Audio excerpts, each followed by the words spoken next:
சரி பேபி, ஏதோ ஆசை இருக்குன்னு சொன்னல, என்னது அது? கார்த்திக், நான் உனக்கு முன்னாடியே செத்து போயிடணும். ஏய், ஏன் இப்ப இப்படிலாம் பேசிட்டு இருக்க? இல்ல கார்த்திக், நான் எத்தனை ஜென்மம் எடுத்தாலும் என் மனசுக்குள்ள நீ இப்படியே தான் இருக்கணும். இது தவிர நான் உன்னை வேற எந்த குளத்திலையும் பார்க்கவே கூடாது. அதை பாக்குற சக்தி எனக்கு இல்ல. சோ முன்னாடியே செத்து போயிடணும். ஏய், போட்டேனா? எனக்கு மட்டும் என்ன, உன்னை அப்படி அந்த கோலத்துல பார்க்கணும் எனக்கு என்ன ஆசையா என்ன? என்ன இப்படிலாம் பேசாது பேபி. என்னெல்லாம் அப்படி உன்னை நினைச்சு கூட பார்க்க முடியாது. ஏய் ஷோ, சாரி. நான் வேற உன மூட் அப்செட் பண்ணிட்டேன். சாரிடா. I'm sorry. மூச்சுக்காத.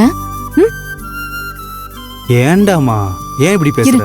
இங்க பாரு கார்த்திக், யார் முந்தி போவா யார் பிந்தி போவான்னு யாருக்குமே தெரியாது. ஆனா நம்ம 2 பேரும் சேர்ந்து போறதுக்கு ஒரு வழி இருக்கு. என்ன சொல்ற? நம்ம ரொம்ப ஹாப்பியா ஜாலியா லைஃபை என்ஜாய் பண்ணி வாழலாம்.